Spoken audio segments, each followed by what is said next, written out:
పితా పుత్ర పవిత్రాత్మ నామమున ఆమేన్. ఈరోజు దేవుని వాగ్దానం. మంచు పొగమంచులారా ప్రభువును స్తుతింపుడు, స్తుతించి సదా కీర్తింపుడు. రేయింబవల్లారా ప్రభువును స్తుతింపుడు, స్తుతించి సదా కీర్తింపుడు. చీకటి వెలుగులారా ప్రభువును స్తుతింపుడు, స్తుతించి సదా కీర్తింపుడు. దానియేలు 3వ అధ్యాయం 69వ వచనం.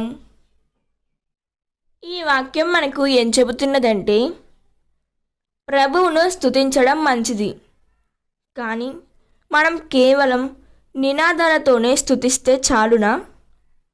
నిజంగా ఆయన ఆశయాలను మన జీవితాల్లో అనుసరిస్తున్నామా అనే విషయాన్ని మనం పరిశీలించుకోవాలి.